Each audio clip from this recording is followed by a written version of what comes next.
everyone. I'm so excited to be here with you all today. For those who are just coming in, you'll see on the screen that we're asking you to write your name, title, and organization in the chat. And so please, if you haven't had a chance to do that, do so. Danielle's going to start us off with some quick introductory comments before we get into the full training. But we're going to talk about human trafficking today. We'll get into some of the objectives and purpose of the training, but excited to spend the next 2 hours with you all. Danielle. Wonderful, thank you. A brief introduction to myself. My name is Danielle Osgood. I'm the project manager here with Idaho Department of Juvenile Corrections. I had the privilege of leading this work group to establish Idaho-specific screening tools and trainings for juvenile human trafficking. I worked with a project team that was composed of probation and detention representatives from each judicial district in Idaho, and their time and energy was essential to the success of this project. I know some of you are on this call today, so thank you so much for your assistance with this project. I am excited to introduce to you Bethany, who's our subject matter expert with human trafficking. She's a wealth of knowledge, and it's been a privilege working with her, and we're super excited to have her today to facilitate this training. All right, I'm going to give a quick introduction, and then we'll talk about a little bit more about the reason that we're doing this training today. Danielle will share some of that. But my name is Bethany Gilot. I have been working in the anti-trafficking field for almost 15 years. Started out doing advocacy and other direct services with youth who had experienced trafficking, children and youth who had experienced sex trafficking specifically, most of which were system involved, child welfare and juvenile justice, many of them dual system involved. But more recently have worked at the state level, creating policy and practice for the state level juvenile justice system and child welfare systems. And a lot of my consulting work does center around those state level child serving agency based initiatives, as a lot of states are working on developing responses to identifying and meeting the needs of children and youth who have experienced trafficking. So bringing that background and work history to the training today to share with you all about trafficking, some of the things to look for, how to identify it, how to meet youth's needs who have experienced trafficking, and what your role will be in all of that. So I'm excited to be here with you all. And I will let Danielle talk about some of the background of how this project came about. So this project, this training and the screening tools that we will introduce to you in just a little bit is a product of Senate Bill 1350. This bill sets the expectation that probation departments will utilize these juvenile screening tools during the social history process. However, these screening tools are accessible on our website and available for any organization to use. So I encourage anybody to take a look at them and see how they may work within your organization.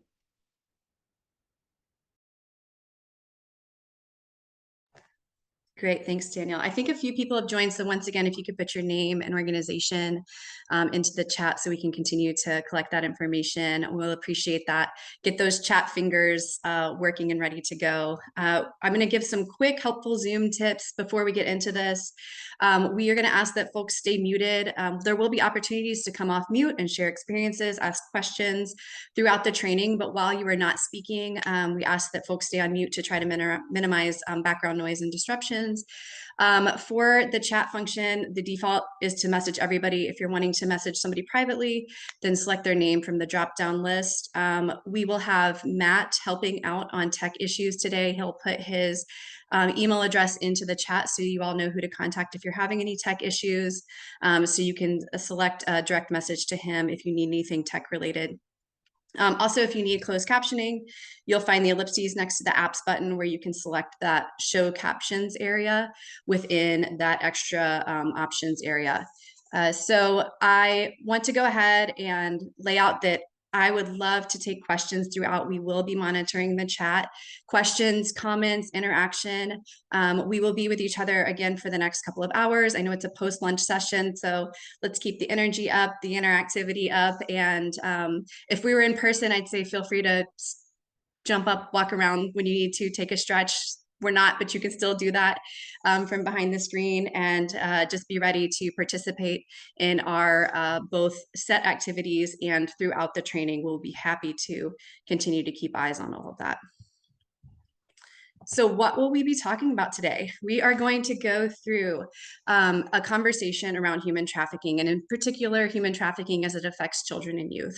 So we're going to talk about the definition of that, define what it is and what it isn't, talk about risk factors and vulnerabilities, indicators for trafficking, and how we are going to strategize how to identify children who might have experienced trafficking through the work that we're doing, reviewing the new juvenile justice human trafficking screening tool that's been developed, and then also how to address the needs of children who have experienced trafficking, and what your role will be in reporting and documenting children who you come across who may have or have experienced trafficking. About halfway through the training, we will try to take a break. There are some heavy sections. So again, if you need to stand up, stretch, take a break, we're going to try to keep it, again, as interactive as possible, but do what you need to do to remain engaged and to kind of keep presence of mind as we go throughout the training. So we're going to go ahead and start off immediately with an activity. This is a Mentimeter activity, and so there's two ways to connect to Mentimeter. You can click the link that will be provided in the chat, or you can also scan the QR code on the screen to get us to our first Menti activity. We're going to have back-to-back activities, again, to warm us up for participation throughout the training, and to also just get a sense of prior training you may have received. So we're going to be answering a poll question on have you received human trafficking training prior to this or been to an awareness event before. So again, clicking the link in the chat, we're using the QR code to access that Mentimeter, and it should take you straight to the first poll. And Danielle is populating our results for us. Great. So we'll give a couple minutes for folks to have an opportunity to sign in there and start answering. This is great. Quite a few folks that have received some training on human trafficking before. And lots of folks who have attended multiple trainings. This is great.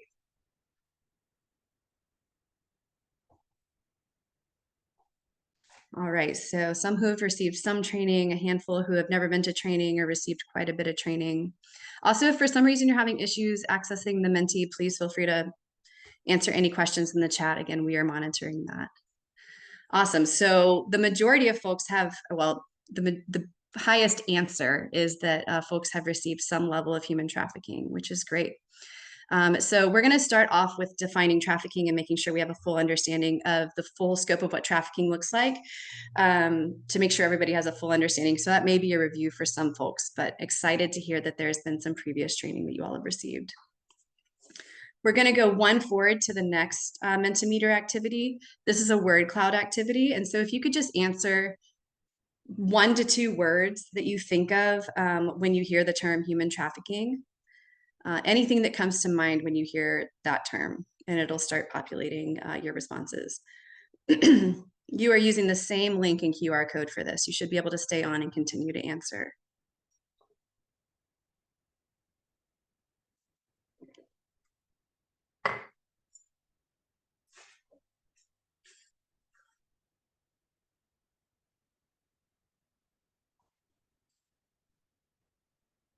A handful of folks answering taken. The larger responses are ones that multiple people are answering: taken, abuse, sex slave, trauma, control, terrifying, in plain sight, forced labor. Yeah, a lot. This is encompassing a lot of things: suffering, horrific, vulnerable, traumatized, cartels. Yeah, a lot of things come to mind when we think of human trafficking, which makes sense because it is a kind of wide stretching issue with really complex impacts to those who have experienced kidnapped, abduction. Yeah, awesome. 96 responses. I love the 99 responses. Keep them coming in. This is great. Thank you for participating in this and helping us get started on the training and for being engaged with us. We're going to go ahead and get back. Give me just a second to get back into the PowerPoint. We're going to start off again with defining human trafficking. We will spend a little bit of time on it because I know that there's at least a handful of folks who have not had any training on human trafficking. I'm going to focus in on Idaho's definition of human trafficking, but just also wanted to briefly share the federal definition of trafficking. This is from the Trafficking Victims Protection Act of 2000, which has been amended a handful of times. The Idaho definition is in close alignment with this one. So we'll again focus in on that one. But the main things you need to know is there are the action words like recruitment, harboring, transportation, provision, obtaining, patronizing, soliciting, and advertising a person through force, fraud, and coercion. Those key elements of force, fraud, and coercion are important for the trafficking definition. For the purposes of forced labor or a commercial sex act, one of the important things I want to highlight is in both federal definition and Idaho definition, force, fraud, and coercion does not have to be proven in a case where it is somebody under the age of 18 who's engaged in a commercial sex act. And we'll talk a little bit more about what a commercial sex act is as we go throughout the training. So as I mentioned, Idaho's definition is in close alignment with the federal definition.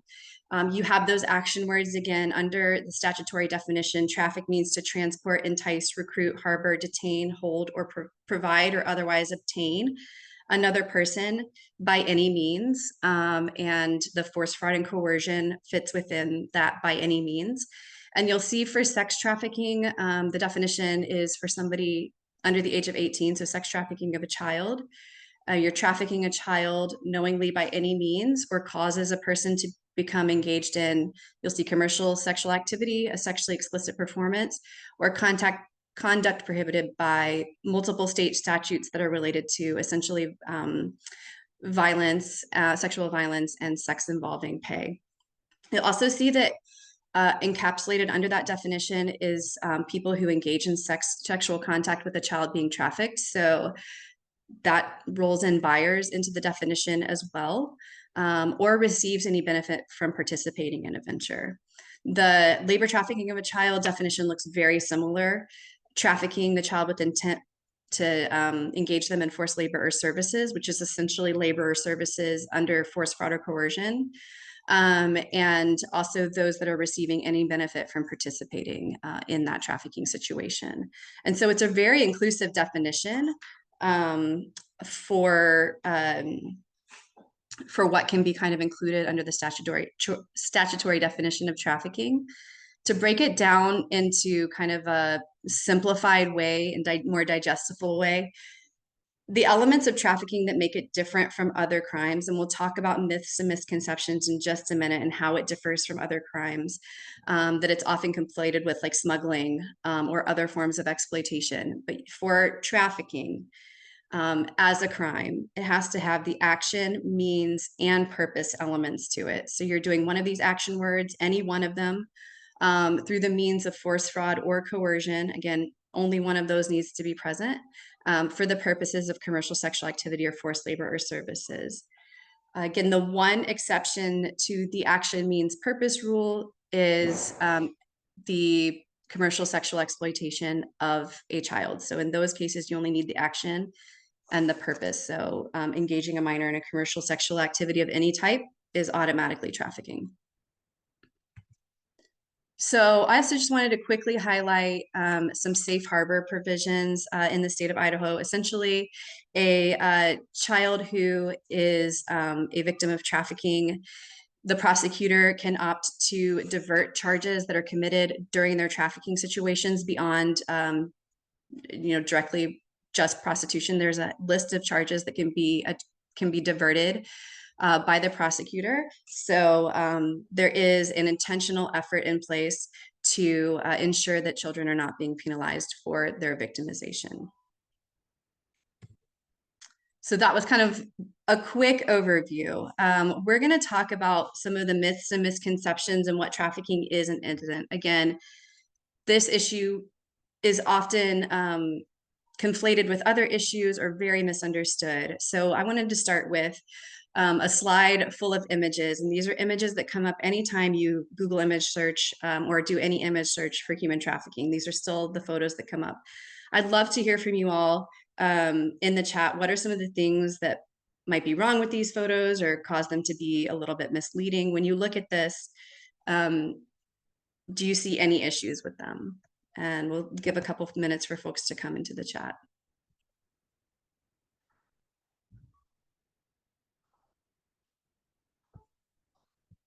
And that chat button is right there at the bottom.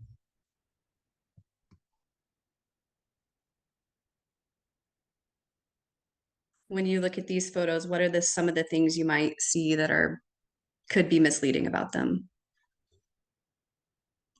Also, feel free to come off mute and share your answer if you prefer talking over typing. They're overt when in reality they're often covert. Yeah. So physical bondage, gender limited, physically restrained. Yeah. A lot of it looks like force. Often kids are not taken by force, they're coerced. Absolutely. Physical coercion or restraint is not always used. Probably don't depict the majority of trafficking. Yeah, absolutely. It's great. Unrealistic. It doesn't look like this at all. Yes. A lot of girl images, not boys. Psychological element not presented. That's great. Absolutely. These represent a really limited subset of trafficking situations. Of course, trafficking can look like this, but this is not what trafficking typically looks like. It is all younger females, all younger white-looking females, chains, ropes, and bondage. A lot of it is just sensationalized imagery. These are some of the things that you will still see if you jumped on your computer and just did an image search. This would come up. And so want to make sure that we highlight why it looks a little bit different than this and how this can be misleading. If I'm somebody who's experienced trafficking, it's highly unlikely that I will see myself in these images. And it might be really hard for me to identify with these images. And so I might not even understand my own victimization. So some of this we've kind of started to touch on. A lot of media depictions and imagery depictions of human trafficking focus in on strictly sex trafficking, often sex trafficking of young females. Of course, we know that trafficking, by the definitions we just read and by some of the information we'll discuss in a moment, can be sex trafficking or labor trafficking. And labor trafficking is also a huge issue as well, even though it is kind of under-identified and underrepresented in a lot of trainings and awareness activities. A lot of times with the kind of Taken effect, if you've seen the movie Taken, folks assume that trafficking requires movement across a border, either an international border or a state border. It's any situation in which there's force, fraud, and coercion being used for a commercial sex act or for forced labor services. And so there is certainly many instances where a child is trafficked within their own home. They don't even have to leave the neighborhood. And so smuggling requires movement across an international border, but trafficking does not require any movement. You all touched on this. This is a great point from the previous slide. Force or some form of physical restraint is assumed to be involved, but it's not. That's a misconception. We also rarely see boys and men depicted as victims. You see them more often depicted as victims in labor trafficking imagery and situations and stories, very rarely represented in conversations and trainings on sex trafficking. But there's been plenty of studies that shown that the prevalence is a lot higher than we think of. Some have shown as high as 50% of children engaged in commercial sex are males. And so it's really important to reframe our thinking on who the most common victims of sex trafficking are.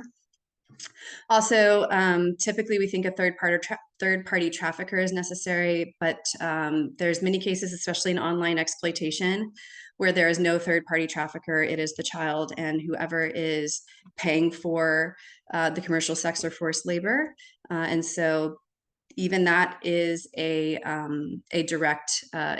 considered trafficking. Also, just a couple of things. I don't use the terminology rescued. That's not really, I've never heard a child just articulate that they were just waiting to be rescued or seeing an intervention in their trafficking situation as being rescued. And so rescued kind of implies a point in time, like you're out of the scenario and therefore you are safe or okay.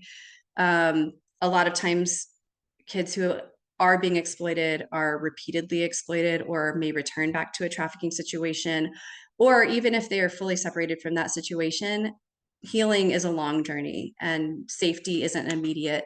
Feelings of safety aren't necessarily immediate. And so, it's important to not, start to kind of have that savior complex or assume that a child is okay just because they've exited their situation. All right, again, if you have any questions, moving through some of the definitional stuff quickly, but if you have any questions, please continue to put those in the chat and we'll be happy to answer them. So we're going to talk about labor and sex trafficking specifically, and talk about some of the venues and indicators and vulnerabilities for each of those two things, and some other trainings, especially trainings that are a little bit more about international human trafficking. You may hear about organ trafficking or child soldiers or forced marriage or some of these other things, but we're going to stick in line with the Idaho statutory definition and for what we will be attempting to identify through the screening efforts that you all will be doing. So we're going to talk about venues, kind of defining what commercial sex is. This is from a Polaris Project study that was done a handful of years ago. Polaris Project is a national human trafficking organization, and they identified these 6 primary venues in which commercial sex or sex trafficking can occur. So we have escort services, illicit massage, illicit sex work, things like prostitution would fall under that categorization. Pornography, bars and strip clubs, and internet-based sex work. So we've seen, in particular, it's hard to kind of really mark down prevalence, but I know that as far as cases that we've identified through system-involved youth and child welfare-based efforts, a increase in internet-based sex work, kids on TikTok or on, I think OnlyFans is probably a little bit more of a go-to thing folks think of, but there's multiple platforms on which kids are being exploited and commercial sex is taking place. You can send money through while TikTok videos are happening and other social media sites. And so we definitely see children engaged in some of that internet-based sex work. Also, even in strip clubs, I'm often mention in trainings that I worked with a child who was 13 years old being trafficked through a strip club. And it wasn't like a side of the road hidden strip club. It was a very prominent strip club in the Miami area. And so that's any of these venues are venues where children could be trafficked as well. Throughout the training, I wanted to highlight quotes from people in Idaho who have experienced trafficking. These were pulled from various news articles or from survivors themselves. And so I wanted to honor their stories and also provide some examples of things that have happened in Idaho. So this person, Maya, said, I was like, I don't know what I'm supposed to do. I'm trying to get a job. And he said, well, that's not going to make it. You've got to do something now. And the best way for you to do that is to have sex with somebody. So that's a quote that Maya shared. She also said that when she was trafficked, she was pulled over multiple times, but nobody noticed that she was there with the person against her will. Ultimately, she was arrested on drug charges for drugs that her trafficker made her carry. And that when she tried to disclose what had happened, that these were drugs she was being forced to carry and she was being forced into prostitution, they thought that she was just another prostitute with a drug problem. And so just wanted to highlight, because that's from her words, and I wanted to honor the fullness of the story that she shared, but also just to note how many times people who have experienced horrible situations are looked at as primarily as their offense that they're committing or their poor behavior or things that are just the immediate things we see, without asking further questions on, why they may be in this situation. So I think it's a really important quote to highlight. So moving into labor trafficking, there is a fine line difference between labor trafficking and labor exploitation or violations of labor laws. And we're not going to get into the full nuance of this, but there are some differences. Labor exploitation is more like unfair wages, wage theft, making below minimum wage, having substandard work conditions. It moves into trafficking when you have that force, fraud, and coercion, which could look like limited freedom to leave, limited freedom to no longer participate in that work situation. So that would be some of the things we'd be keyed into listening to if children are disclosing a potential dangerous labor situation for them. But wanted to go ahead and start reiterating right off the bat and really early in the training that the role as we are doing screening within juvenile justice settings is to really identify concerns and risk. The law enforcement or child welfare agencies will go into kind of a deeper investigation to parse out whether it crosses into the realm of trafficking. But, so our role is more to identify those concerns and understand some of that and report it for further investigation if there are concerns for trafficking. This, I want you all to kind of think about your community. What are some of the industries that exist within your community? I know on some of our planning calls, somebody mentioned dairy farms in their area and how in some cases there's many people living in a small home together in some of those situations. And so kind of think about what are some of the things. Is there a lot of agriculture in your area? Is there a lot of construction happening? Is there frequently kind of itinerant jobs coming through? Do you see traveling sales crews or panhandling happening, especially that involving children?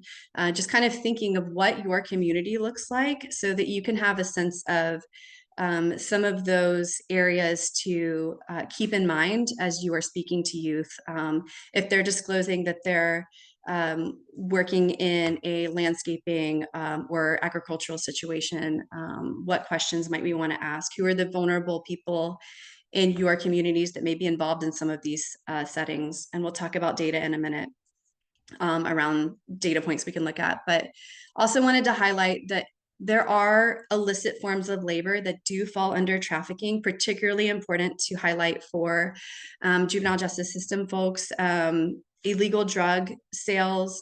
We mentioned the forced drug carrying that Maya mentioned. This is a common labor trafficking situation for children as well.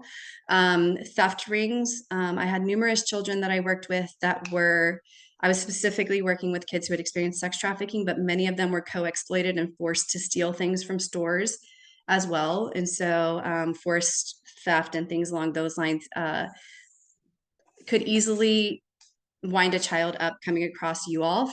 But a lot of times the immediate sense is to look for holding them accountable in those scenarios and not asking additional questions. So just wanted to quickly highlight that. In looking at this, I know there's a lot of small text on the slide in this one, but I wanted to screenshot these two tables from a study that was just published this year on child labor trafficking in the US. So this includes both children, domestic youth, and unaccompanied children and other undocumented youth. And so they highlighted some of the most common venues and industries for child labor trafficking in the United States. You'll see domestic labor, which would be like household work, agriculture, construction, cleaning, restaurants, hair braiding, hospitality, factories. I think these are some common areas you think of when you think of labor trafficking, but it's just kind of reiterating for children. These are some of the common areas that they are being exploited in. So again, keeping this stuff in mind for children who you may be coming across who may be working in some of these industries and how that relationship with their job is. You'll also see that there's a second table that they populated that is specific to the illicit economy or forced criminality. And so they do include labor involved sex work. So some of that would fall under commercial sex, but also some of the things that were mentioned on the previous slide with panhandling, street peddling, which is going door to door selling certain items. I know I've come across that in just my day-to-day life, children selling things at gas stations or coming to my door to sell things. Theft, drug trafficking, weapons trafficking, and a handful of things that they identified as primary areas of forced criminality for children. This is from a service provider. It's not Idaho-specific. It's an anonymous service provider from the study that I just mentioned. And the full study, we can definitely send that for anybody who's interested in reading more about that. I'm just going to read this quote from the service provider. So they said, we definitely see a lot more forced criminality in our domestic youth who are pushed in these situations because they're trying to survive. They either don't have a place to stay or home is not safe. And they're being offered safety and love and community by other people who are meeting the needs that every kid had. Then the trafficker kind of turning on well, I need you to do this, I need you to help out, or making them feel like they're a part of something. The trafficker is treating them like an adult with responsibilities, letting them help out and make their own money. I think we see a lot of our domestic youth who are experiencing mostly, I would say, criminalized labor. And so those kind of actions. And so wanted to highlight that quote in particular because forced criminality is a relatively new area where folks are starting to screen for, starting to incorporate into the definition of trafficking or what they look for. Prior to that, it was more of the legal economies when you're talking about child labor trafficking. So wanted to note that forced criminality can happen also in particular for you all because these youth may cross your systems as they're getting arrested for some of the activities they're being forced to do. And that it is it's more common than we previously understood it to be. So with that in mind, I would love to hear from you all. And again, you can either come off mute or type into the chat. I would love to hear from you all about in work you have done with kids, what you have seen with children who have ever been involved in the system, kids you've worked with or are working with. If especially those who kind of have had trafficking training before, have been trained to screen and identify for trafficking, and so you're knowingly identifying youth. What have you seen as far as some of the venues or types of exploitation that they've experienced and work you've come across? Love to hear some examples from you all. We'll give some time for folks to populate the chat, but again, please feel free to come off mute. We have youth in JCCN that was telling me about the fact that his parents got involved in the drug thing, that they got all their children involved in it. And he's there and elevated to adult type crimes based on survival and things for peddling drugs as well as getting them on drugs. And then you quote unquote love your parents, so then you're forced, you can't get out, and it's just a big cycle. And the youth just, they get so overwhelmed, they don't know what to do. They don't want to go to prison, but they love their parents, and it's hard to get them to understand detaching and figuring out for their survival and let the parents take the heat. An adult crime, when you're underage and you're going for adult crime and you're going from juvie and you're going to end up in the pen, that's not a very good option. Thank you for sharing that and for highlighting an example of the innate coercive relationship of parents and children and how that can look with parents exploiting their children. And also, just for the stats, he is a male. We do have a number of females that have had, some of the others, but he is a male that's being utilized that way for the family. And being charged as an adult, it sounds like you said, for those crimes. Yeah, which is sad, because when you get involved with guns or knives or things that are happening and you do it for survival or because you thought you had to, and he's the one that got charged, but his mother was with him and his sister was with him, and he was the only one that got the hit, but he was the youngest. So I'm sure that they probably had a way to get him to be the one that took the hit, and he didn't want them to get in trouble, and he didn't want the friend to get in trouble who's the one that actually pulled the trigger, according to him, which of course you never totally understand or know what the whole truth is. But just based on when and how it was told to me, I do believe he's probably telling the truth on most everything that he did explain to me about it, because it was after he'd been in there a while and kind of gauged, you know, who he trusted, who he didn't, and how the system was going to work. Yeah, thanks for sharing that. And but just to the point of kind of societally how we view male criminalization versus female criminalization, they could have kind of had him take the fall because he was the youngest, but it also could be just the way the system automatically was willing to identify the criminality there without asking additional questions.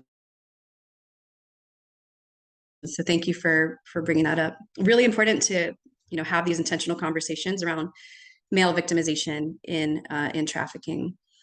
I see also lots of online cam girl stuff. Some of our youth think it's normal because it's just what our family does. We have a lot of families passing around youth within the family that is generations long. Yes, absolutely. Many cases of familial trafficking are intergenerational, and it is particularly hard in those cases for youth to identify as a trafficking victim, because then they also have to take on the mental load of knowing that maybe their parent had been exploited or is exploiting them. Their grandparent may have been exploited or is exploiting them.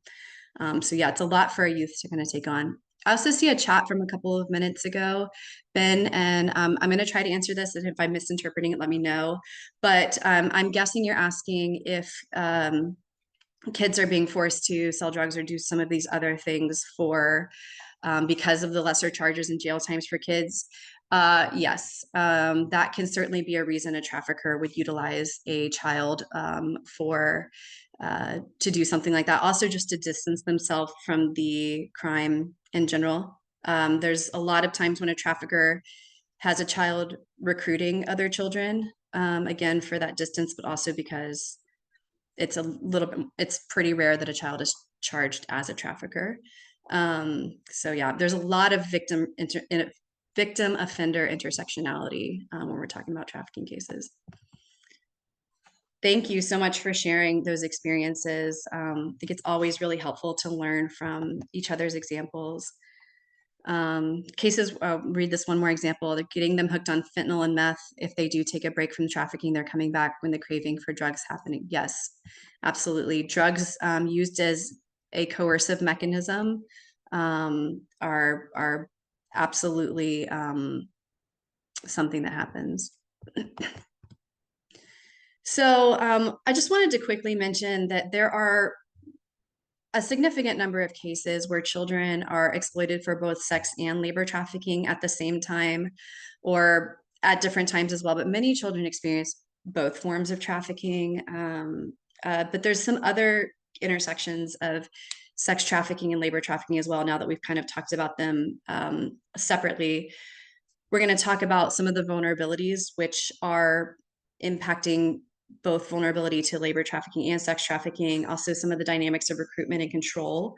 Somebody just mentioned drugs, and then that their service needs are also really, really holistic and individualized. And oftentimes there's a varied need of services in the cases we're identifying kids who have experienced trafficking. So some of the risk factors and vulnerabilities, I want to just highlight that we know that there is so much intersection between these risk factors and vulnerabilities for both system involvement. A lot of kids who are getting involved in the juvenile justice system, they have these same risk factors and vulnerabilities. So you're kind of already seeing kids with some of these vulnerabilities, and they are mimicked in risk factors and vulnerabilities for kids who are experiencing trafficking as well, or who may have increased risk for experiencing trafficking.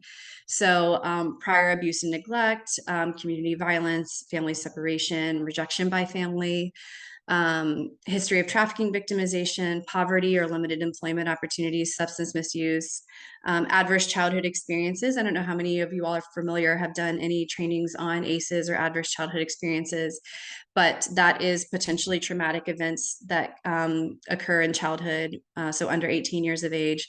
They have long-lasting health and behavioral impacts, and relate to experiencing violence, abuse, and neglect. And some of them, like family substance use and abuse and neglect, are also encompassed under those adverse childhood experiences.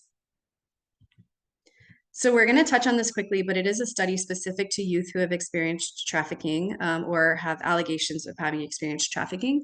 And you'll see that for children who have an allegation for having experienced labor trafficking, 66% of them had a prior case of abuse or neglect called in to for investigation to child welfare. And so this is child welfare data from the state of Florida, who has been investigating cases of trafficking through their child welfare system for 15 years now. So they kind of have some of the longest child welfare-based data there. And for sex trafficking allegations, kids who had those allegations, 84% had prior abuse and neglect allegations.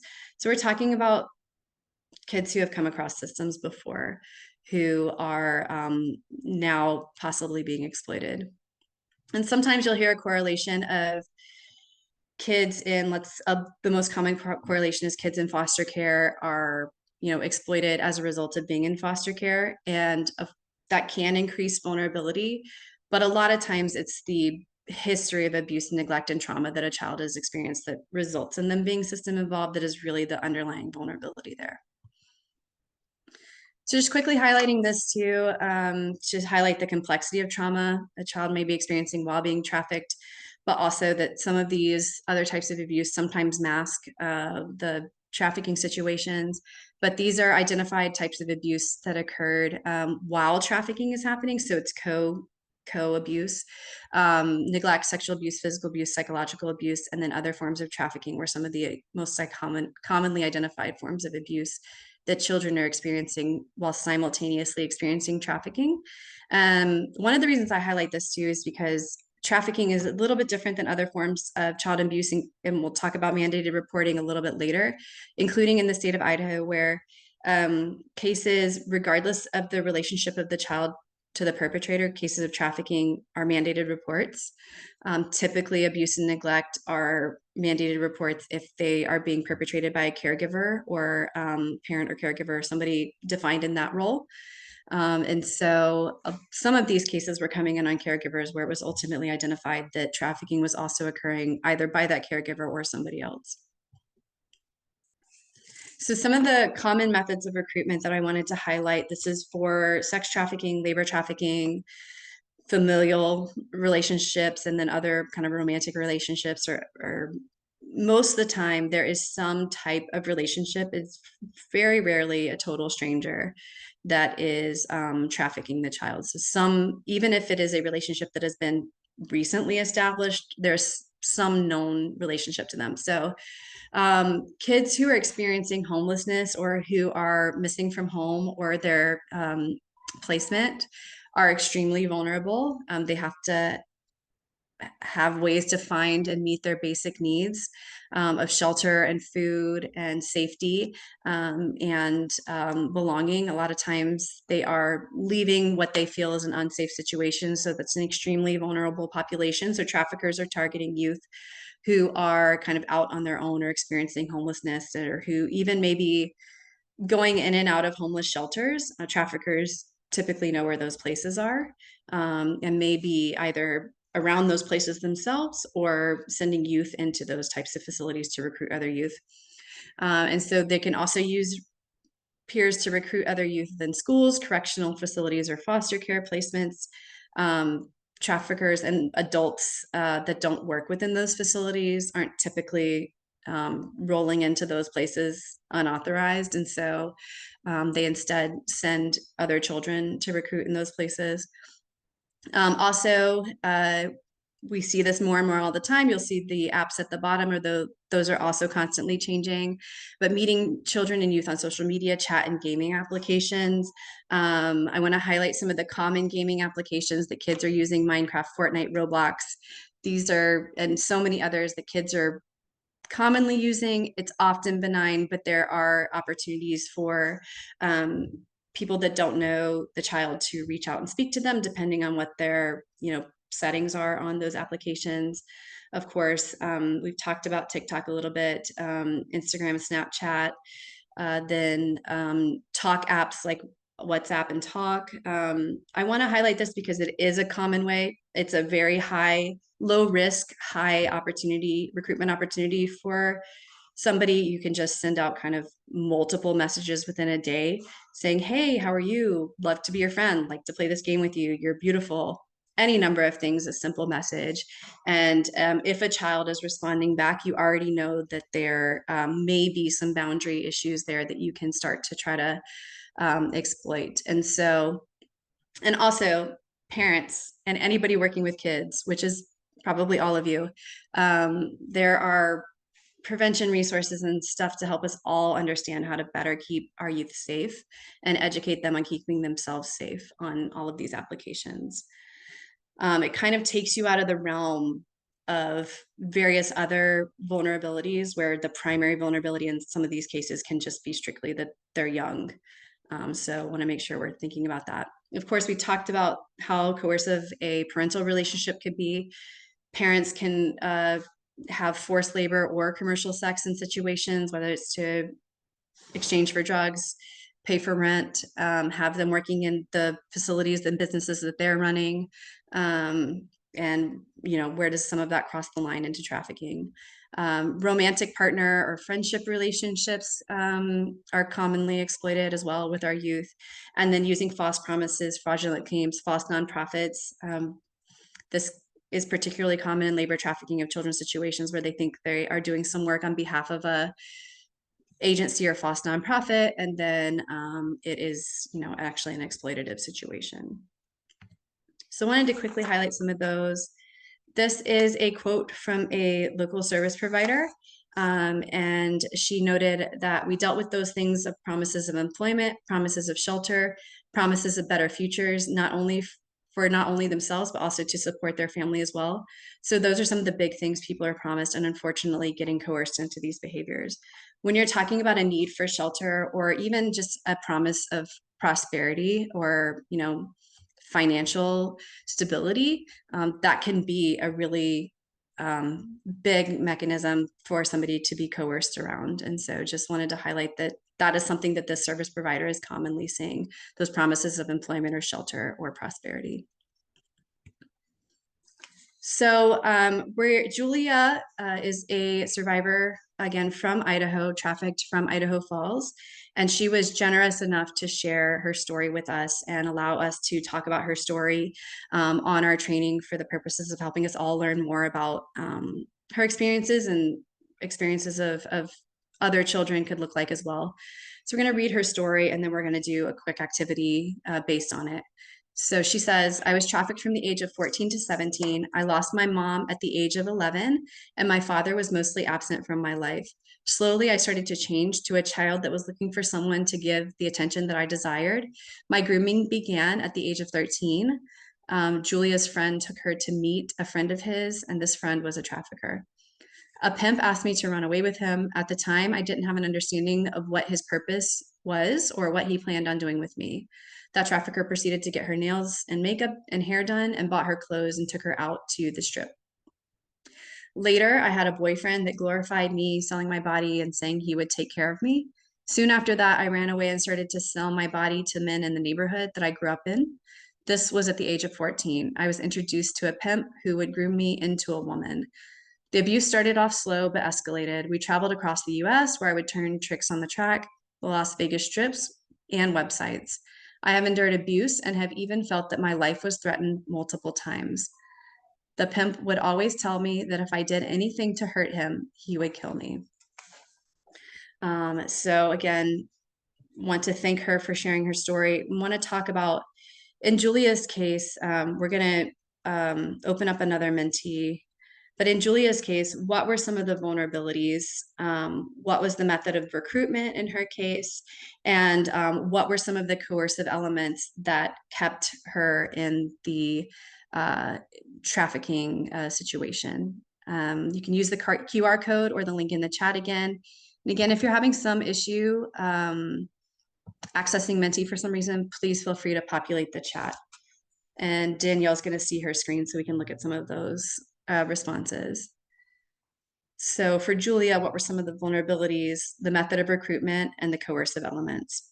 No supportive adults, absolutely.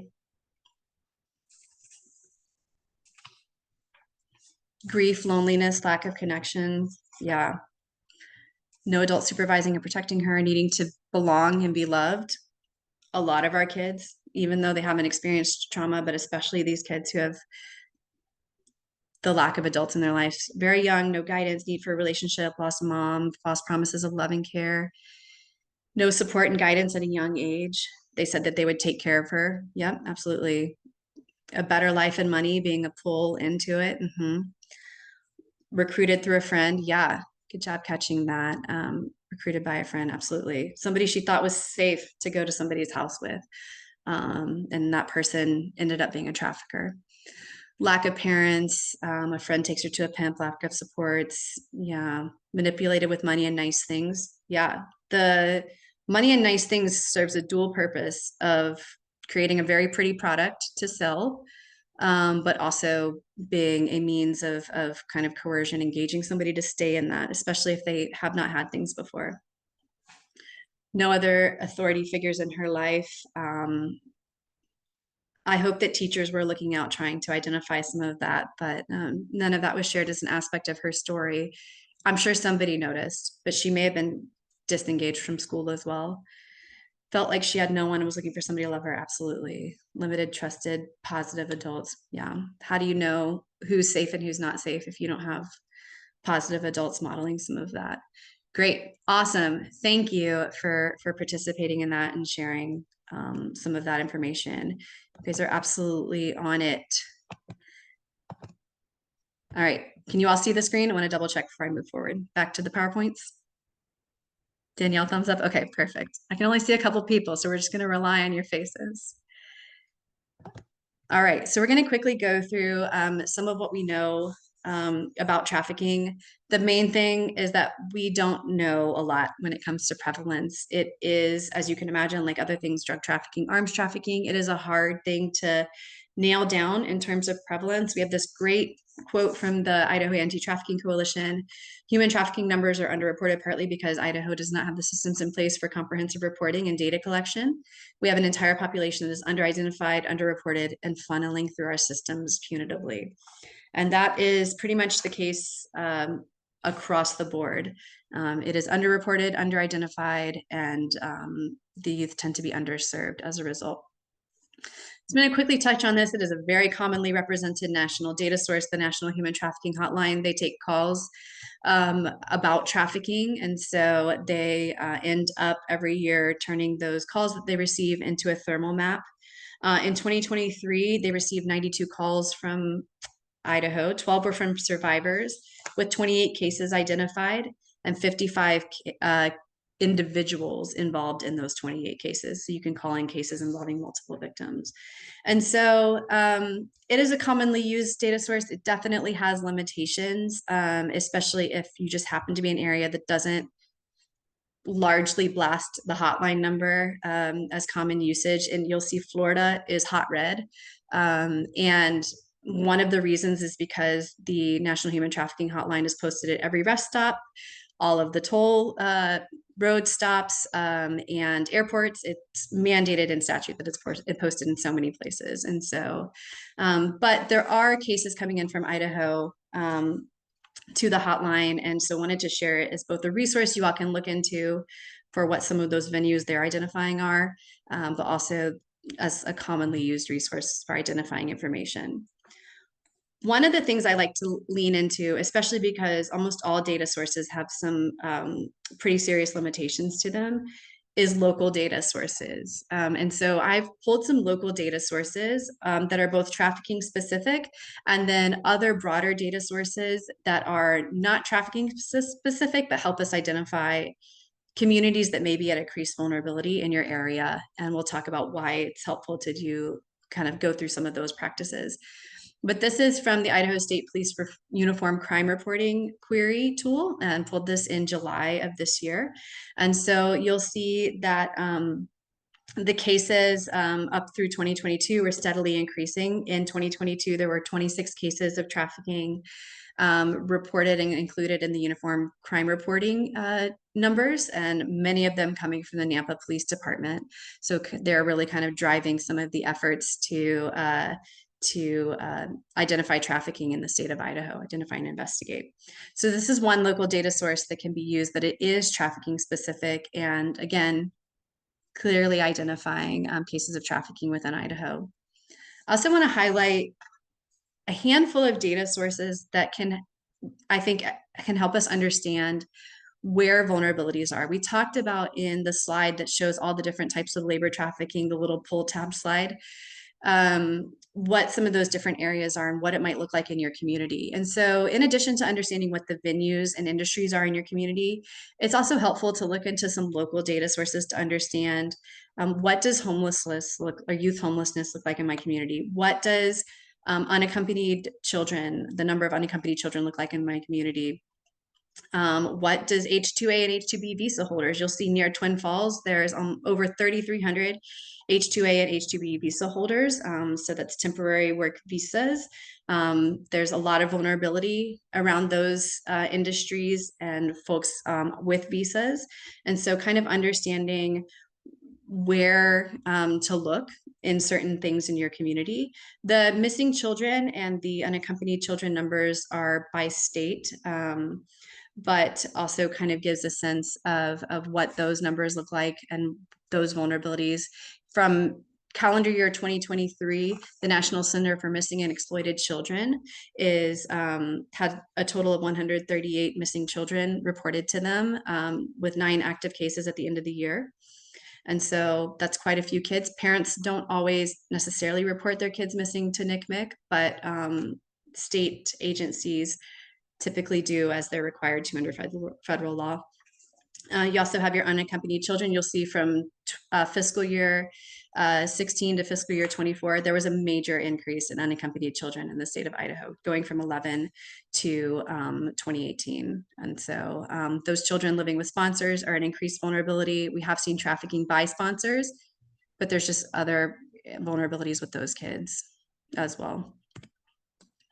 So wanted to quickly share this slide to remind us to be in a state, especially with the topic of trafficking, of constant learning. I, again, mentioned that I've been in this field for 15 years. I'm constantly trying to read new studies, attend trainings, learn more. For example, if a previous training you've done on trafficking really focused in on girls and what female victimization looks like, then it's really helpful to make intentional efforts to look at specific trainings or studies around male victimization and what that looks like.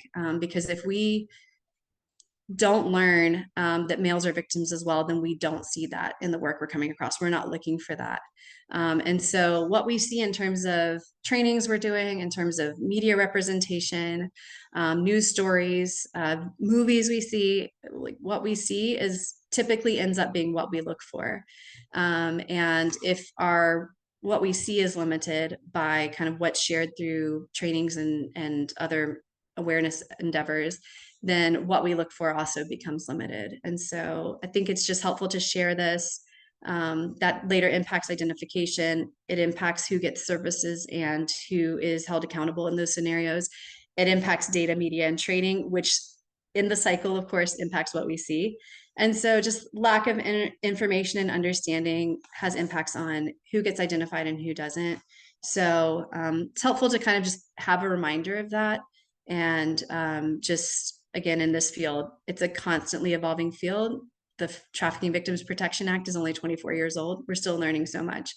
And so kind of as we see more data coming in, as we see stories coming in from the screening tools and the conversations you're having with youth, it's really helpful to have that work continue to inform what we know trafficking looks like in Idaho. All right, so we're going to talk about some indicators for trafficking. One thing I want to highlight, I know this is a lot of text on the screen. One thing I want to quickly highlight is there is a guide that has been put together to support continued work efforts, and the guide does include these indicators as well as some of the other things we'll talk through in a little bit. And so this is housed in a permanent document that you all can reference. But here we're going to talk about some indicators for sex trafficking and some indicators for labor trafficking. There's some crossover in there, not an exhaustive list. It is some things that should make us say, I probably need to have a further conversation with that child around some of these things because I'm identifying this as an area of concern. But so we have abnormal or abusive levels of control in a relationship, whether familial, romantic, platonic, any relationship where there is abnormal or abusive levels of control. Signs of abuse, physical, sexual, neglect, all of those. No or limited control over identification or immigration documents.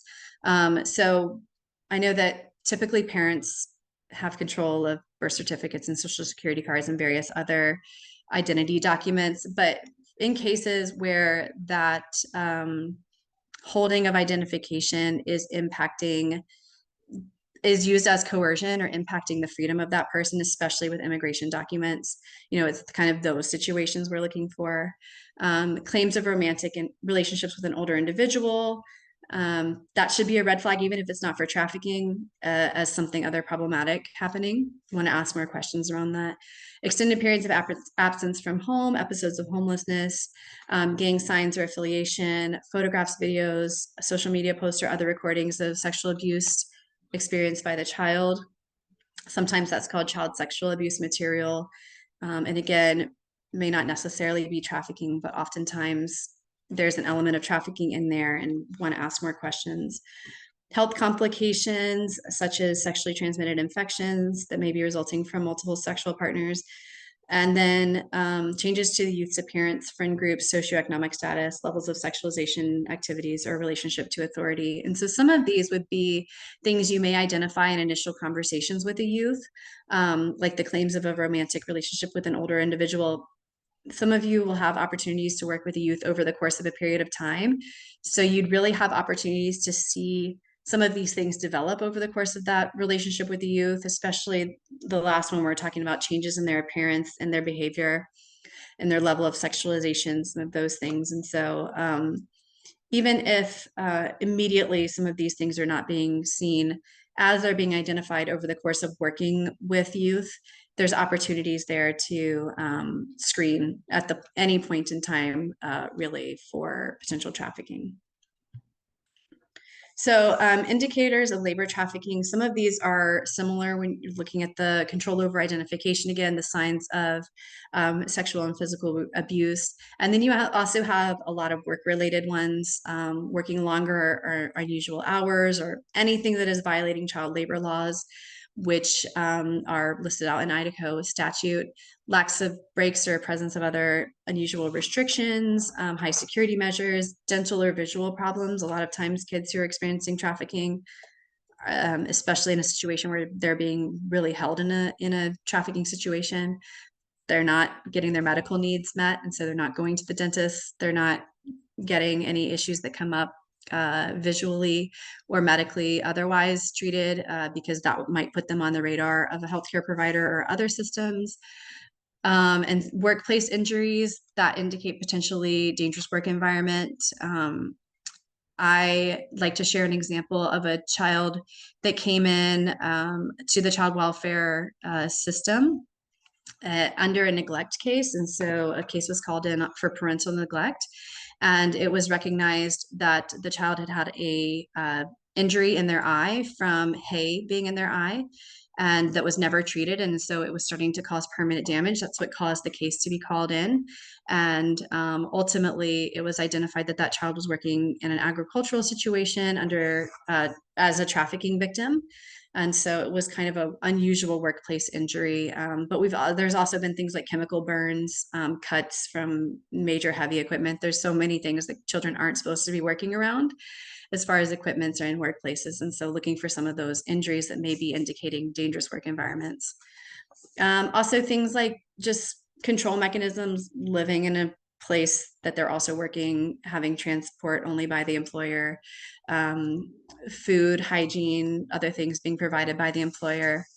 And then kind of as a recruitment mechanism, if a child is talking about their work and it sounds like they're being recruited through false promises, like they're noting that they thought they were going to do this, but now they're doing this, looking for some of that. And then gang affiliation, kind of in line with some of the forced criminality we were talking about. So just wanted to quickly share this. This is some of you may recognize this as a power and control wheel that has been long used in the batterer's intervention field. There is some commonality there, but there are multiple ways for traffickers to initially gain control and then retain control. And so wanted to highlight this because it is a lot that a child could be experiencing. Even if they're experiencing one of these things, then it could be, a really traumatizing situation. But emotional abuse, physical abuse, sexual abuse, isolation, power imbalances where somebody's using their privilege to coerce them, especially with younger children and youth, just many ways in which this could look and be occurring.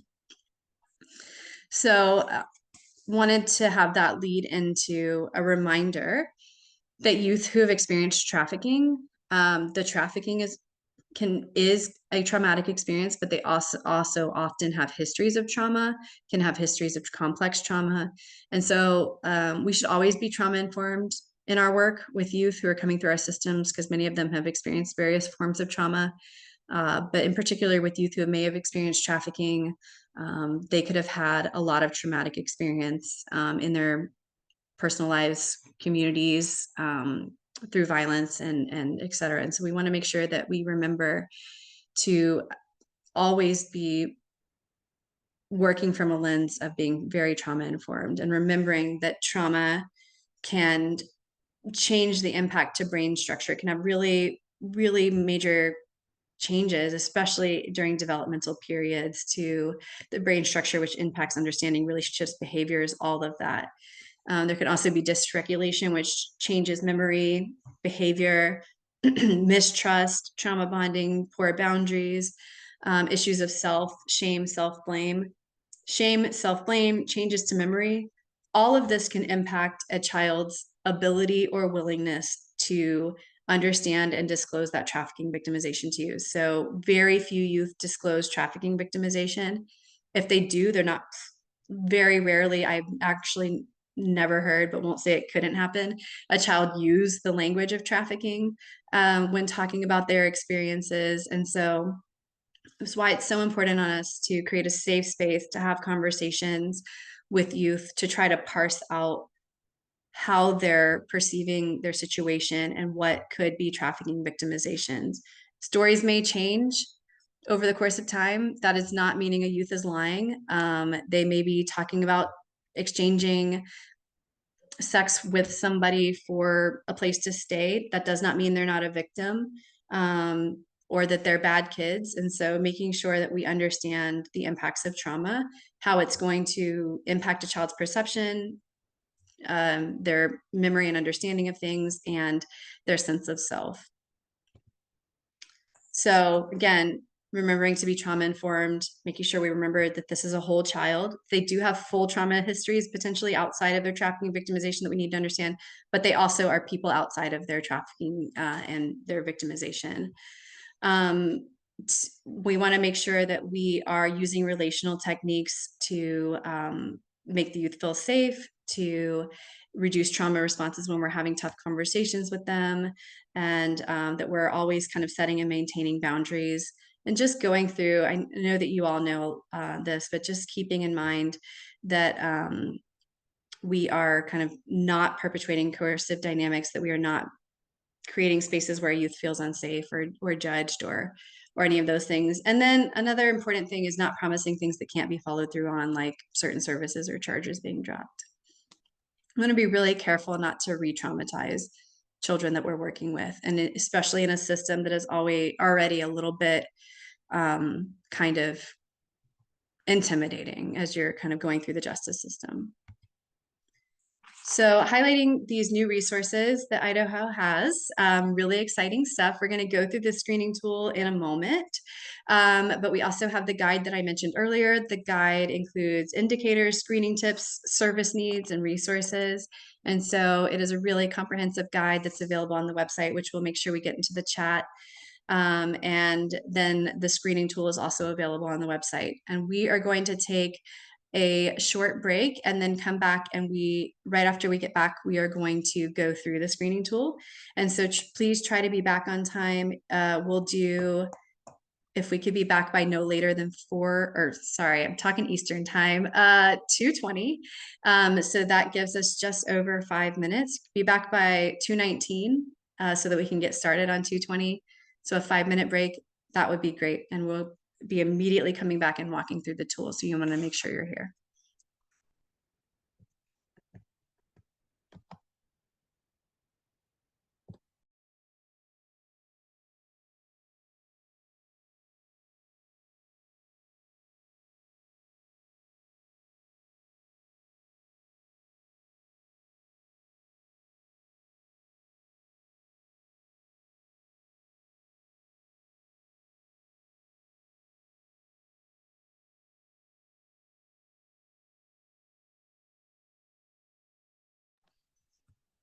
All right, so very exciting part of the training. We are going to do a activity all together in just a few moments, but this is the part where we start talking specifically about the tools that you all will be using to support screening and identification.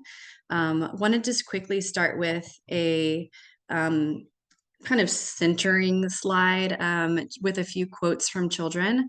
That these were from juvenile justice-based screening initiatives of children, and this is what they were reported when they were asked. And I want to highlight it because it's really shows why screening is important. Had they not been asked, maybe they would not have shared these stories. But I'm going to read a couple of them. One youth reported that when she ran away, she met a guy on the side of the road who offered her a place to stay. She was a virgin at the time. He stated that he raped her. She chose not to leave at the time because she was afraid of her parents. Another youth mentioned that they were offered a job and ended up in North Florida with a group of adult customers. And somebody yesterday mentioned truck stops being a relatively common venue from their experiences in Idaho. So I'm going to highlight the one involving the truck driver as well. So 6 months ago, a truck driver picked up a youth in Jacksonville. She was held hostage for 2 months in a semi-truck and forced to perform sexual acts for money. So these are things that youth disclosed and told their juvenile probation officers or juvenile intake workers about in the course of specific human trafficking screenings. So when children are given an opportunity to disclose, they sometimes take that opportunity. And so it's important to have these initiatives. So we are going to move over to Danielle's screen. We're going to do a walkthrough of both part A and part B. The screening tool is broken up into 2 parts. We'll see as she's pulling it up that part A is an observations portion. And so it's not questions being directly asked to the youth or their family, but it is kind of a checklist of observations that we may be getting from just knowing the youth or from the social history being done, where we can answer these questions. Again, it's not intended to be a questionnaire, but something that helps us identify risk. And so you'll see in there that there are a handful of questions related to history of abuse, neglect, history of things that create vulnerabilities like homelessness, the relationships with a significantly older partner, some work-related things on if their work is in violating labor or child labor laws, illegal activities benefiting a trafficker, whether their family's been trafficking victims. So it kind of covers a handful of potential vulnerabilities where you can answer yes, no, or unknown.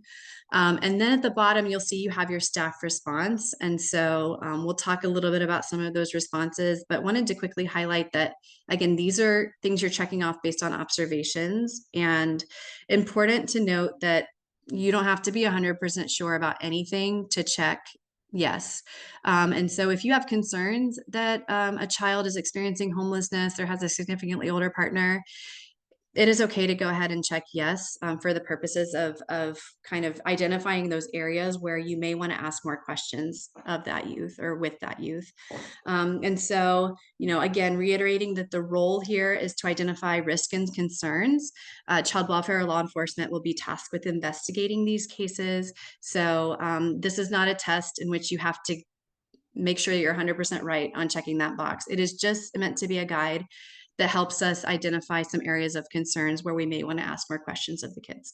And so you could end up with some yeses based on concerns you have. You could also end up with a lot of unknowns. And if that's happening, the recommendation is to move on to part B, which we'll move to now. But part B is a conversation you'll have with the youth. If there's no risk indicators, there's not necessarily a reason to move on to part B. But if there are concerns present, you'll want to move on to having the conversation with the child, especially as mandated reporters. If there's concerns of abuse, we want to make sure we're looking at those. And so you'll have some guidance on what part B is, that it's an interview with the child. It's intended to be a conversation, not a checklist that's being read right in front of them. So I would advise that as you start to use the tool, familiarize yourself with the questions, get comfortable asking the questions and knowing what they are. There's also some prompt text that you can use in the italicized area to kind of inform the youth about what you'll be talking about with them. So giving an opportunity to have transparency and engage with that youth right off the bat on some of the questions you'll be asking of them and the nature of the conversation. And then you'll kind of move to the questions portions. And so again, this is really intended to be conversational.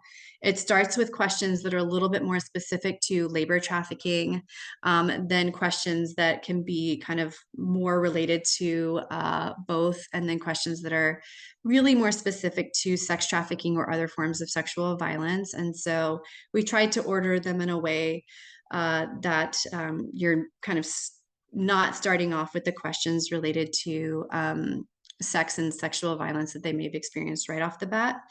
Again, all of it should be conversational either way. Think from the perspective of what it would feel like to be being asked these questions. So develop rapport to the extent possible, create a safe environment to the extent possible, something that is the youth is interpreting as safe. But you'll go through these questions. If you feel like there are concerns there, you can answer yes.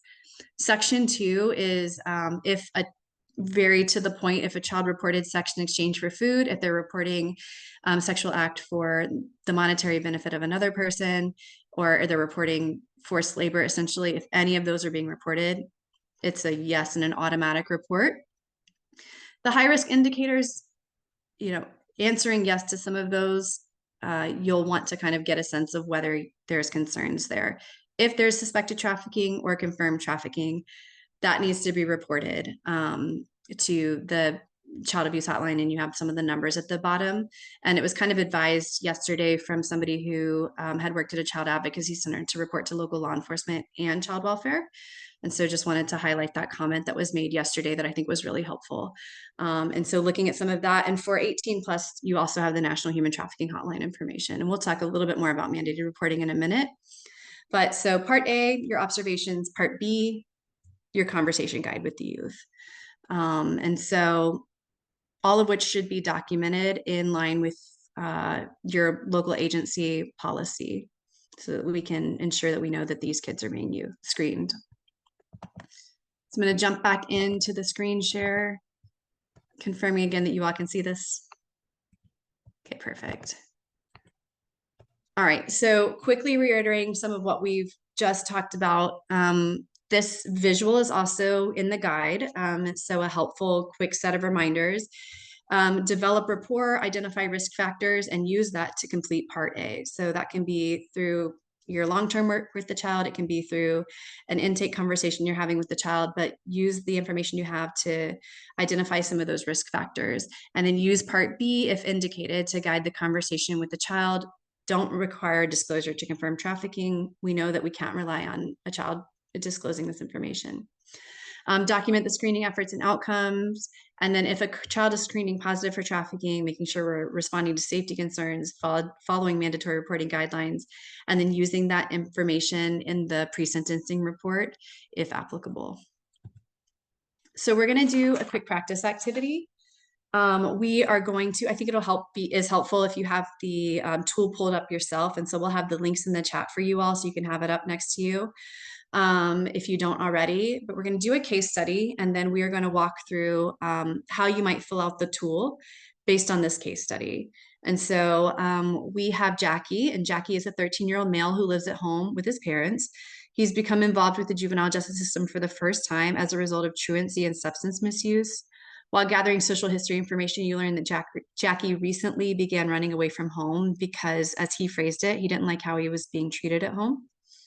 Jackie mentions working for his parents' landlord and using illicit substances with his parents that make him lose sleep and sometimes leave him confused and unable to remember things.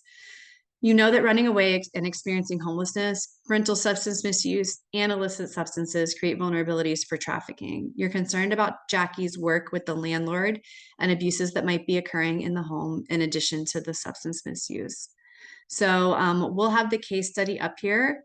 Would love for you to pull up Part A of the screening tool, and using the information you have here. We know in a social intake or a conversation you're having with youth, you may end up with more information than this, but based on the information we have, how would you go about filling out Part A? So we'll give a few minutes to look through that.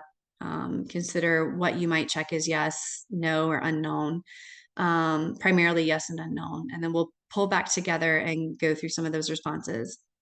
We'll give about 3 to 4 minutes to look through that, and then we'll talk through it together.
Right, please don't hesitate to continue working on it if you're working through the checklist and reading through some of those responses. But want to engage with you all. Again, feel free to come off mute and share some of your responses or populate them in the chat.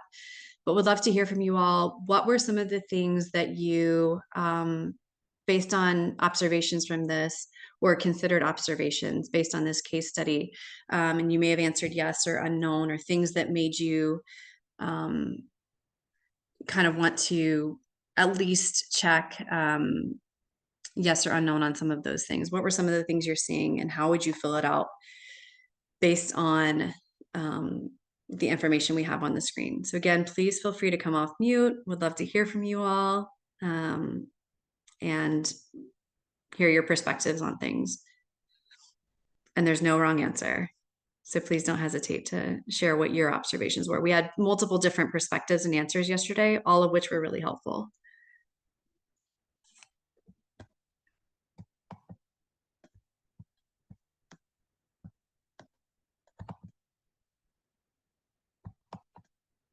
Anyone feeling energetic? I want to jump off mute to share.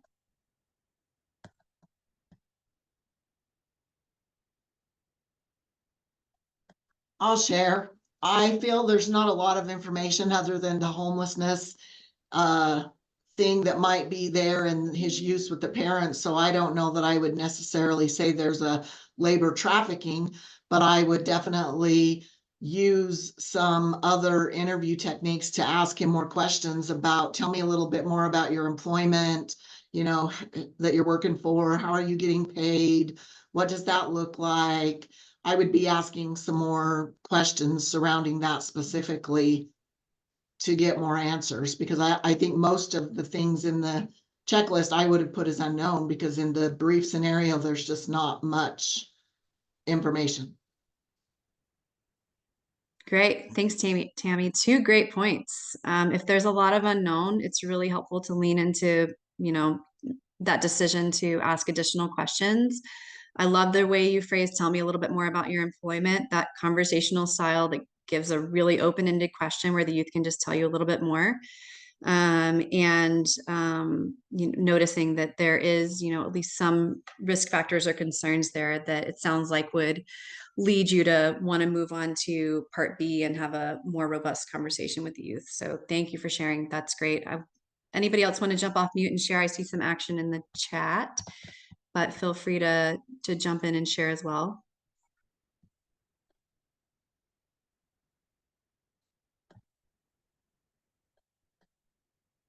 There's many risk factors present, but not being able to say he's being trafficked at the time. Yeah. Well,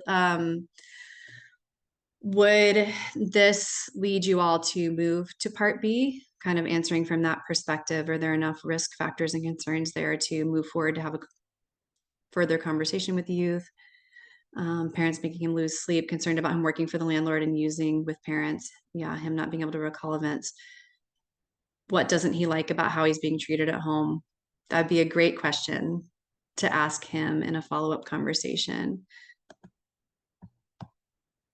So for me, just while doing like the case study and looking at all of the check marks, there's enough for me to go to part B, because I feel like I have to guarantee that he's not being trafficked. And if there are some unknowns, I want to like double check and make sure. So I would go to part B.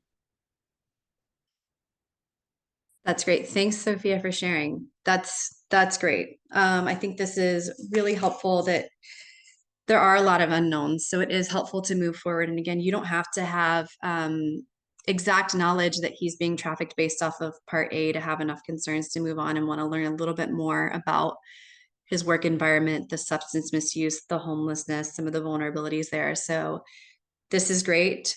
Thank you so much.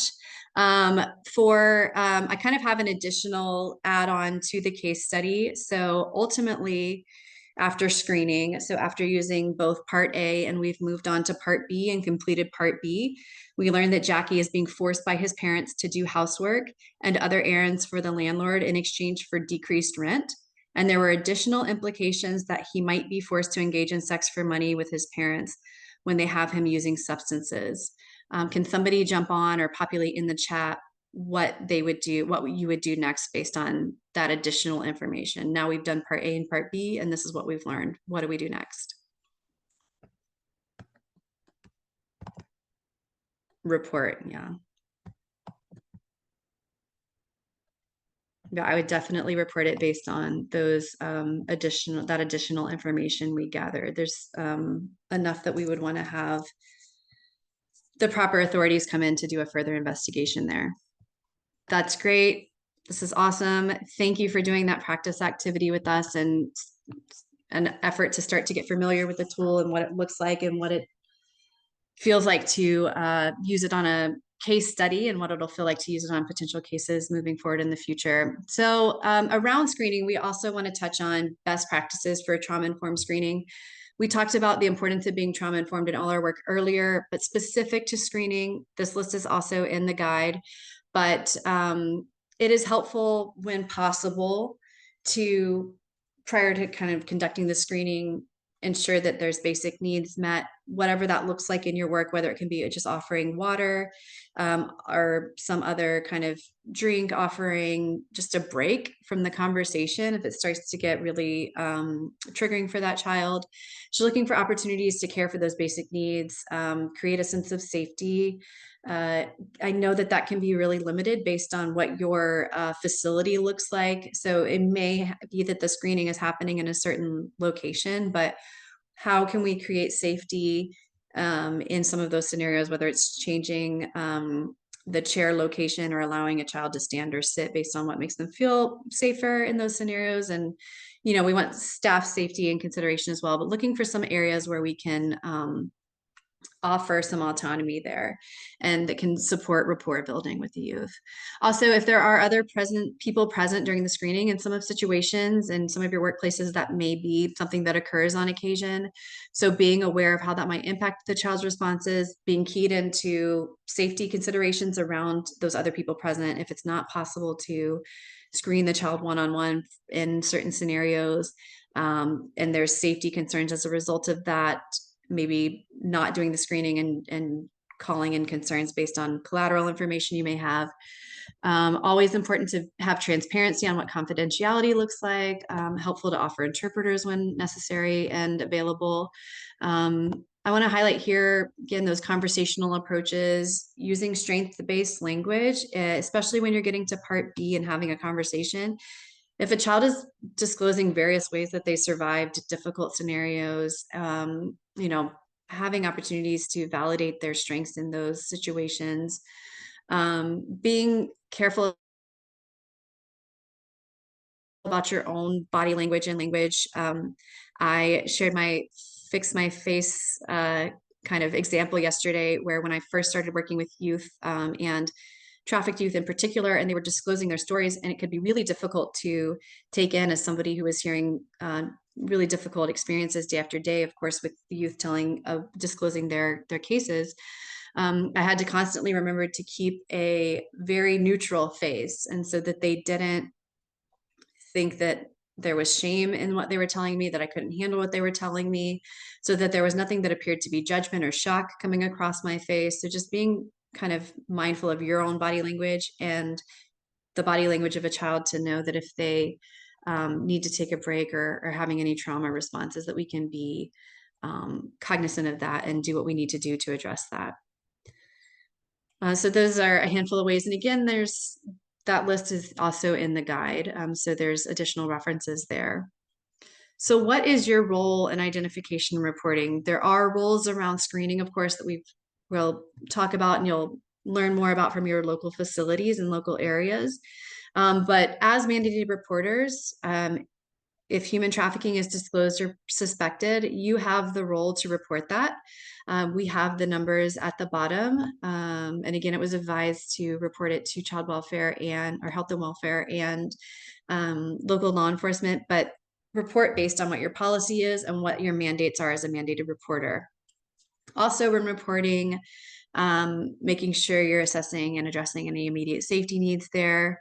If the person is not a child per the state definition of a child, then work with them on whether they are ready to report to local law enforcement or the National Human Trafficking Hotline, and making sure that we're addressing any safety needs with them too. So a couple of helpful tips when mandatory reporting. The health and welfare is aware of the efforts that are taking place here with the work that being done in IDJC. Because it's helpful to provide really specific information when reporting. That's why the tool is so helpful, because it helps gather really specific it can help gather really specific information. So providing the specific information on indicators, why you're suspecting trafficking or why trafficking is confirmed. Also, when reporting child abuse and neglect in an age-appropriate way, discuss what that would look like for the child with the child. And remembering that all cases of suspected human or confirmed human trafficking must be reported, regardless of that child's relationship to the alleged perpetrator, or even if there is a known alleged perpetrator. So whether it's a caregiver, non-caregiver, sex trafficking, labor trafficking, all needs to be reported under the mandatory reporting. So some quick reviews on the needs of children who experience trafficking. There can be really complex service needs. It's going to look really different for every child. But as you start to identify youth who may have experienced trafficking, I think it's also helpful to think through what your role will look like in supporting and meeting the needs of youth who have experienced trafficking, related to housing, safety, medical treatment, mental health treatment, educational assistance. There is a multitude of needs that could manifest for a child to address both their experiences with trafficking and other issues that may be present as well, substance misuse, history of trauma. So think about, in your role, what will it look like to support the needs of children who are being identified as having experienced trafficking. This is a new field. There are very few best practices that are specific to trafficking, but one of the identified areas of best practice is supporting people who have experienced trafficking in a multidisciplinary way. And so on case-specific approaches, I just wanted to highlight that it is helpful, especially with you all. It's not going to be all on you to meet every need of the child. There's really complex needs often present that required individualized responses. So bringing together folks who can help support this child as they are going through the justice system, as they are, exiting a trafficking experience.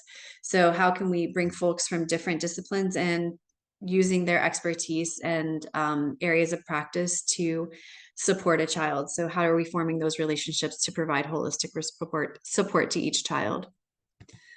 And that could be for immediate and ongoing safety planning. It can be for short and long-term service planning. There's lots of ways in which multidisciplinary responses can support the needs of kids who have experienced trafficking. Want to highlight a few benefits other than the holistic services just mentioned. It can also offer opportunities for cross-training, learn what others are seeing and how they're interacting with folks who have been identified as having experienced trafficking, streamlining that service availability to them, streamlining all interventions, how to incorporate partnerships to, again, really streamline and meet the holistic needs of those children, reduce the amount of times they're screened, reduce the amount of times they're going to have to go through kind of service planning and case planning, staffings, and et cetera. It also offers an opportunity to better understand others' roles in meeting the needs of this population, and can help facilitate community needs assessments. What areas are we commonly seeing as service needs for kids, and which are not kind of existing practices and services that we have in our communities? Lots of benefits to working collaboratively. So for service planning, I just want to highlight, again, another area where really working in a trauma-informed, person-centered, youth-centered way comes into practice, looking for those areas to prioritize strengths. A lot of times service and safety planning focuses on concerns and immediate needs, but how can we highlight the strengths also when we're service planning? These are really powerful ways that we can lean into this youth's already inherent strengths to health and safety planning and service planning, always looking for those opportunities. Serving each youth as an individual, not using checklist approaches to services, engaging the youth in their service process, and to the extent possible, incorporating their choice and voice. Making sure strategies are age and developmentally and culturally appropriate. Always, using transparency and conversation, being non-judgmental. A lot of these youth have internalized shame based on their experiences. So we want to be ensuring that we are not piling on to that, sense of self that may include shame there. And just, again, meeting the holistic needs of the youth, not just their trafficking victimization. If they have other needs that need to be met, we want to make sure that we are taking a broad look at all of those needs that might need to be met. I always like to highlight this quote. It's something that has been really important to how I try to center myself going into a training, going into a staffing, any work that I'm doing. It is from a youth that had experienced trafficking and was working with a trafficking specific service provider. And this is her thoughts on what it means to be engaged in the process, essentially. And so she says, I feel like if I'm going to make decisions on your life, I'm going to sit down and have a conversation with you and get to know you first. I'm not going to base it off what everybody thinks about you. I'm going to make sure you get the right social services, that you have a social life, because when you're a kid, that's very important. Like, that's stupid. You don't have a social life. You don't have anyone to talk to but a stranger you just met, and that's your therapist. And now you have to tell your whole life to. Like, it's stressful. So just love this child's advocacy for herself and the honesty she shared with the service provider. Just remembering that every child is the best expert on their experiences, on what will help them. And so taking that into mind, making sure they're actively engaged in the service process, and that we are really trying to do our best by each child to wrap them in the holistic services to meet their really specific needs based on what they're telling us about their experiences and their needs. So wanted to share this really cool resource from the Idaho Anti-Trafficking Coalition. It is a long list of resources broken down by region and service type. The link is included on the website. And we should be able to share the website in just a moment, but the link is included there to be able to access the full victim resource. And so if you have a child who is in need of being connected to services, that's an excellent tool to be able to reference to get some ideas on areas that they could be referred to. I'm going to turn it over to Danielle to briefly talk through what this will look like in your day-to-day work. Yeah, thank you. I just wanted to touch on this. Like I said earlier, the screening tools are a product of Senate Bill 1350, which sets the expectation that probation departments will utilize these tools as part of the social history intake process. And so for this reason, the planning and compliance team over here at IDJC will be including these screening tools as part of the probation reviews. If you have any questions, you can always reach out to me or Marissa Evans, which is the planning and compliance supervisor. Thanks, Danielle. And we'll have a Q&A session in just a moment, but also continue to ask any questions about these processes if you have any. We will have questions and discussions in just a moment. I also wanted to quickly highlight the human trafficking website. Danielle, I don't know if you have it ready or pulled up. If not, we can just talk about it, or you can share with it. I can go ahead and share my screen real fast. Let's see. We'll have the link in the chat too, but the website is full of cool resources. You'll see part A and part B of the screening tool there. The guide that we've mentioned a handful of times throughout the training is on there as well, a link to that guide, a link to the resource list. We also, of course, have the trainings highlighted, but that website will be something you can access anytime to pull these resources so you can have them on hand regularly. And anytime that something is updated, it will be updated on the website as well. So you'll always be able to pull the current version of all resources from the website. And so that's exciting. Wanted to give you all a chance to see that. And I'm gonna reshare my screen in just a second.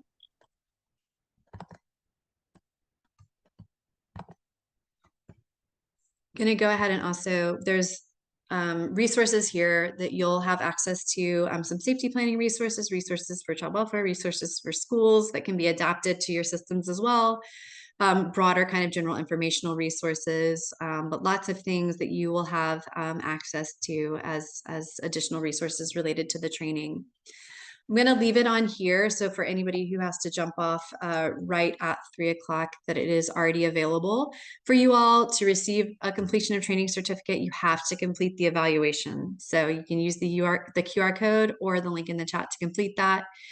But we have about 6 to 7 minutes for questions around anything that you have a question on, any stories you want to share, comments you want to make.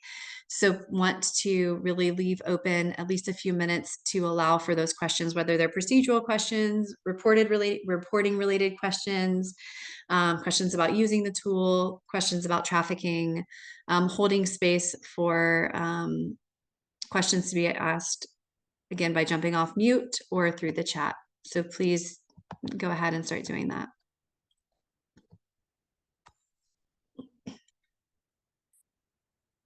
There's a question in the chat from Amanda. Are there any small laminated cards of information for law enforcement or for those of us who may be out in the field when we encounter a questionable situation that might be HT?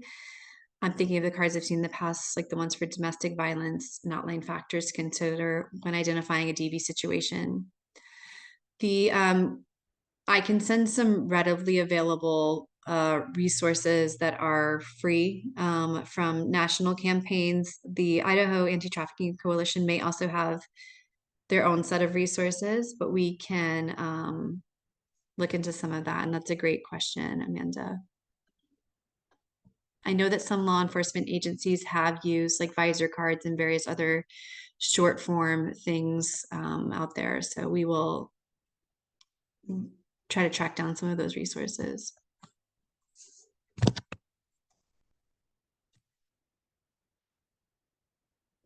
Danielle, do you know of any offhand? Put you on the spot. No, it's an excellent question, and I don't know of any offhand, but I'll definitely look into it as well and make sure to share whatever we find.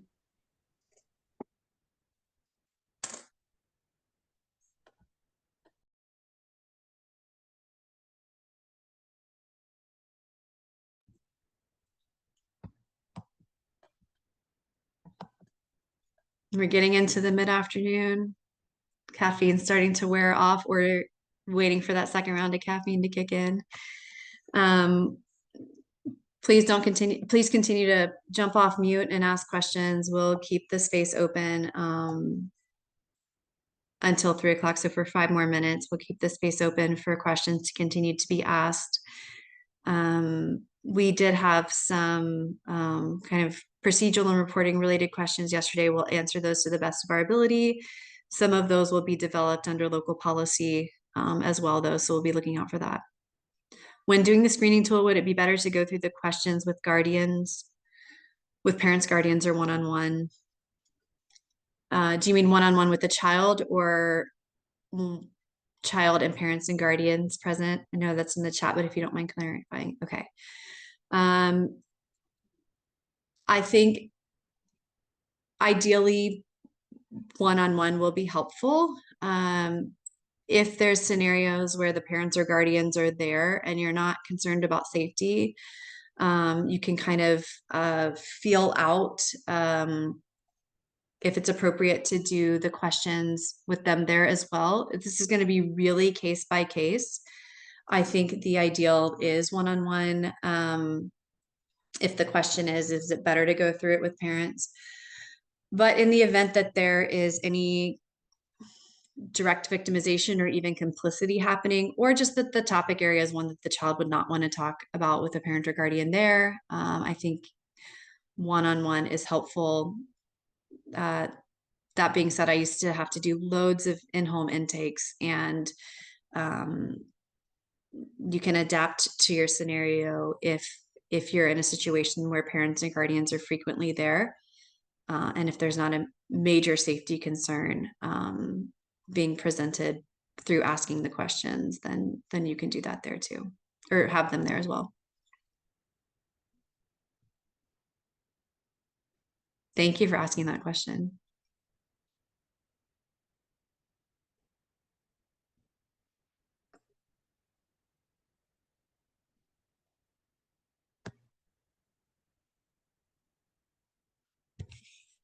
Is there an expectation that this information should be included in the social reports, or just that it should be collected during the social investigation period?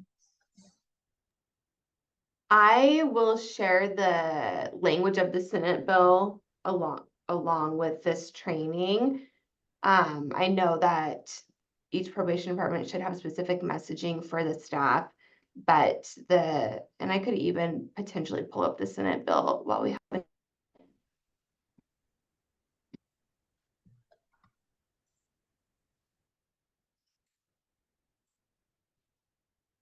I can go back to that slide too, Danielle, if you'd like me to.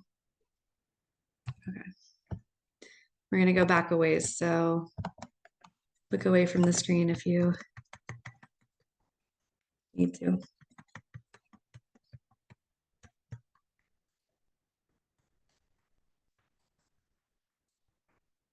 Actually, Bethany, I'm gonna go ahead and share my screen because what Okay. I have is a little bit, Went through too. no, A little it's bit just different. a Okay. little bit more language. Okay.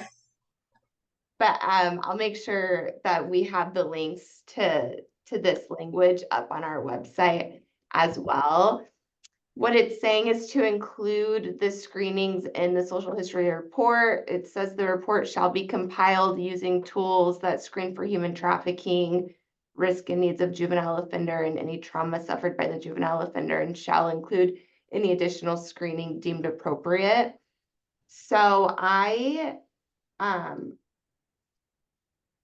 have not worked in a probation department. I think somebody could come off mute if they wanted to touch base on this, but I just know that the report needs to be compiled using these screening tools. I hope that somewhat helps answer the question.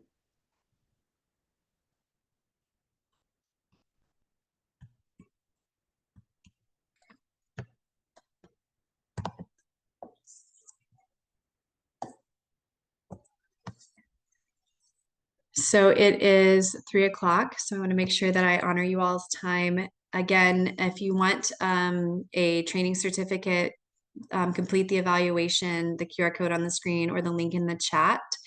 I want to thank all of you for, Leal said, Ada County, we will indicate the screening tool outcome in our reports for sentencing. Thanks, Leal, for adding that in. If you all have any questions, I can hang on for a few minutes for any follow-up questions. Otherwise, thank you so much for joining us today. And Danielle, I don't know if you have any parting words for those who need to jump off and don't have any questions. No, I just want to say thanks so much for attending. I see those evaluation responses coming in, so I appreciate everybody taking the time on giving us our feedback. And I see that Ben asked if there's any way to get a copy of the slides. So if anyone's interested in receiving the PDF version of this training, please go ahead and pop your email in the chat and I'll get that over to you. And don't forget to reference the guide, which has some of the specific indicators and various information included in it as well. You all are fast with the evaluations being completed, all the email addresses being populated. And don't hesitate to reach out to Danielle with any follow-up questions too. If you think of a question 5 minutes from now and you think, oh man, I wish I'd asked that on the training, please don't hesitate to follow up with us to get some of those questions answered. We'll be happy to answer any follow-up questions. And thank you all.